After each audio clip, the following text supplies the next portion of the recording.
On today's episode, new details surface about the upcoming Giga Texas expansion, Tesla's new supercharger is spotted, and Starlink hooks up Antarctica to the internet.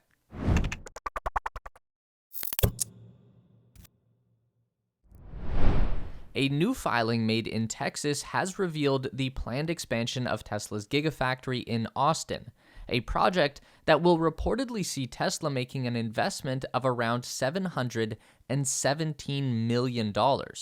Tesla hasn't been quiet about their plans for expansion at Giga Texas. The company has previously said they plan on adding a battery manufacturing facility, more space for things like Cybertruck production, and the infrastructure to make all of that run smoother.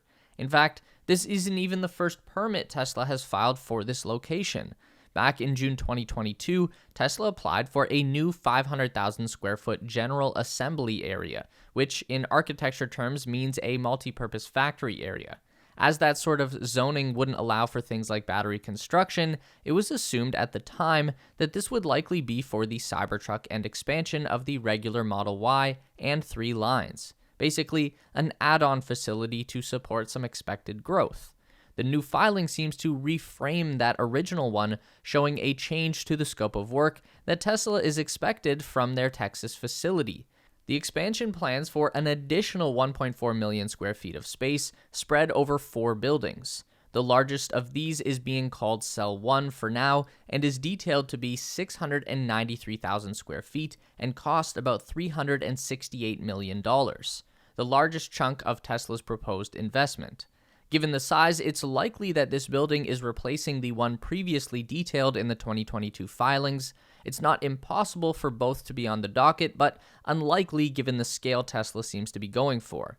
The second building is an $85 million facility called the Drive Unit. Again, no other details, but it's not hard to guess that this 423,032 square foot building will likely be for a production line that makes what it says on the tin.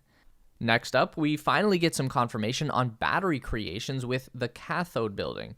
This building is probably referring to the already under construction cathode production facility that Tesla applied for back in February 2022 and broke ground on in August of that year. Having the filing show up in this batch likely indicates that some changes are being made to the blueprints, maybe some new connectivity with another building, a size change, or some below ground work was needed. And that actually brings us to the last building, being called Cell Test Lab.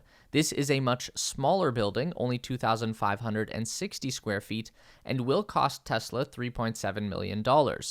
This coffee shop-sized building is, again, likely exactly what it says. Labs don't typically need a lot of space, but the specialized utilities likely boosted the cost of it.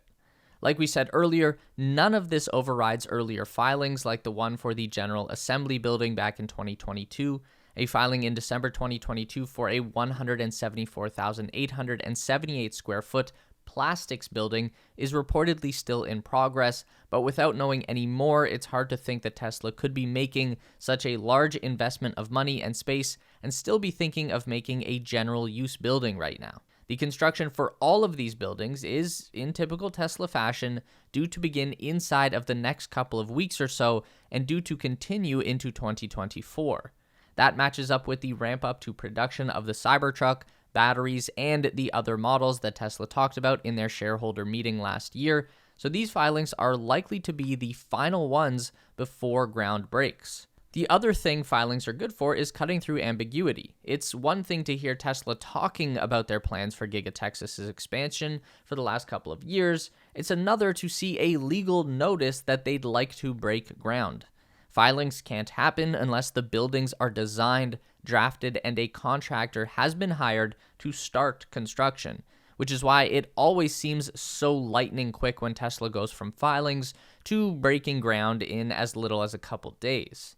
It's also good to get confirmation of Tesla moving battery production on site like they said they would. We know that they're still planning on working with partners to help meet the demand for their new 4680 cell, for instance. Panasonic is opening at least one new battery production facility in the States that's due to break ground this year. But CEO Elon Musk has always talked about weaning the company off of outside help if they can manage it, and this would be the first big step towards the sort of expansion that would allow that.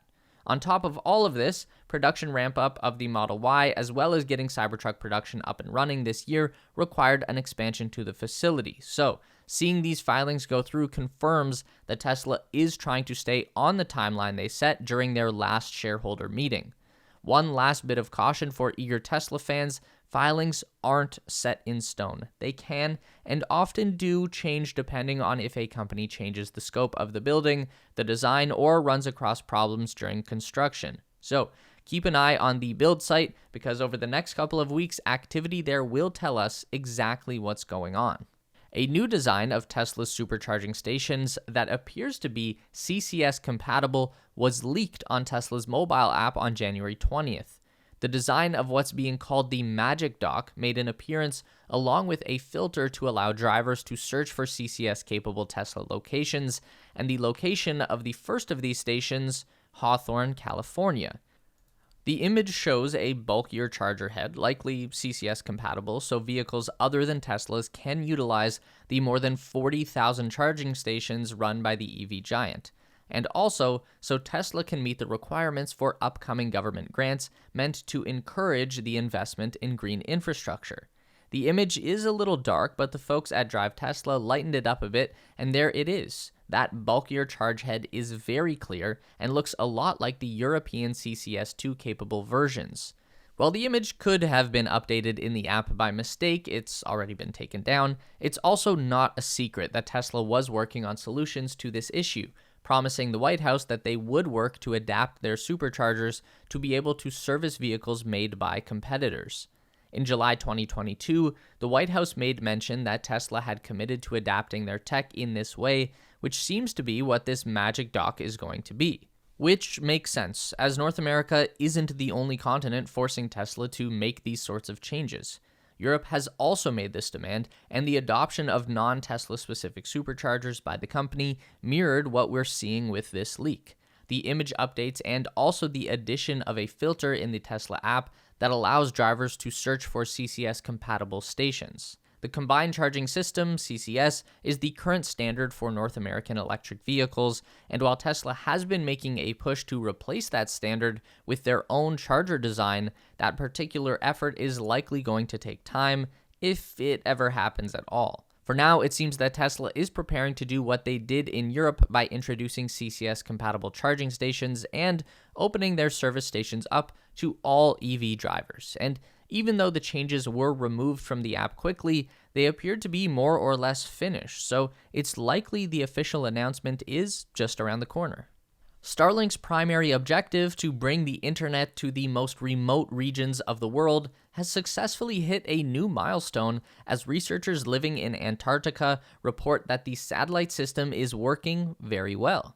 On January 21st, a tweet from field researcher Peter Neff reached us from the intense cold of Antarctica, reporting that testing of Starlink is being conducted by both the Center for Oldest Ice Exploration and the American National Science Foundation's McMurdo Station, one of the most populated areas on the continent. It's very difficult to keep Antarctica connected to the outside world. Experiments and data are usually shipped out on boats or planes at the same time supplies are brought in, and communication has been notoriously hard to maintain there. But that's where Starlink comes in. In September 2022, SpaceX announced Starlink was active in Antarctica and ready for testing as part of the first experiment run by the National Science Foundation.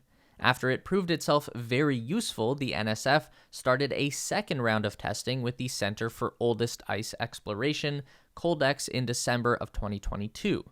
Starlink is able to provide stable internet to the Antarctic bases due to the optical interlink devices equipped on all Starlink V1.5 satellites. Basically, they link the polar orbiting satellites to the ground with lasers because there aren't a whole lot of Starlink terminals operating in Antarctica. Add to that the fact that there's only 181 polar orbiting Starlink satellites currently, and you can see that while the connection is stable, it is intermittent, occasionally going dark as the Starlink constellation moves just out of range. Still, it's better than anything they've had previously, and researchers like Peter Neff say they're excited to see what this new era in communications technologies can do to connect extremely remote regions like Antarctica. In particular, a high-speed connection like the one Starlink provides is very helpful for communicating with other scientists handling the samples coming out of the frozen continent.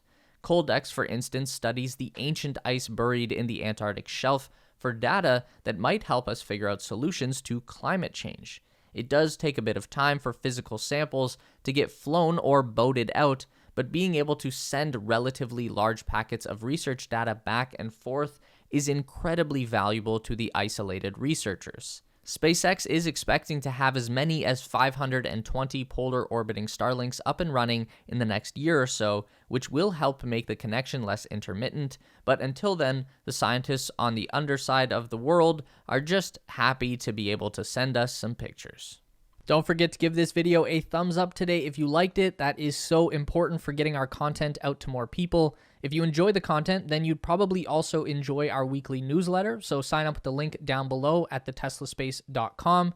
A huge thank you to all of our Patreon supporters who are listed on the screen now. You help us make the best content we can, and we really appreciate it.